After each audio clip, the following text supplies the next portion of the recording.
I don't know.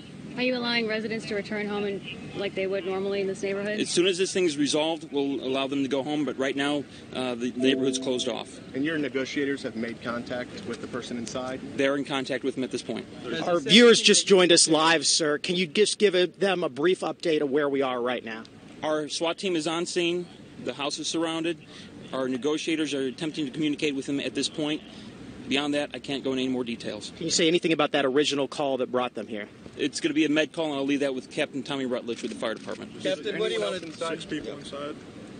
We have the suspect and 4 firefighters. Originally, there was 5.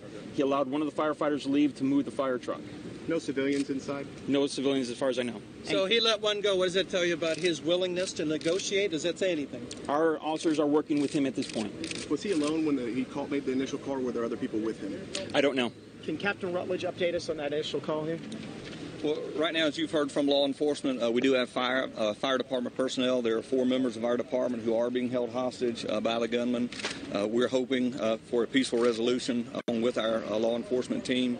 Right now, we've not been given any indication that our firefighters have been harmed at this point. And again, we're leaving the resolution up to our law enforcement officials, and we'll update you as soon as we know more information. Our firefighters did respond to a call we respond to hundreds of times, and that's a typical medical emergency at a private residence.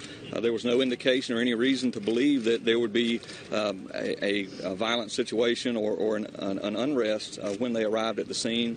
They went in, began to do what they do every day when they were taken hostage. So right now, again, we're not getting any word that any of those firefighters have been harmed, and we are hoping for a peaceful resolution along with our law enforcement team. What's in your heart? It's got to be tough for you guys to watch this happen. Well, as you can imagine, it's difficult for any public safety official or civilian to see something like this take place. And again, our hopes are for a peaceful resolution, and that's what we're aiming for today. Was there actually a medical emergency, or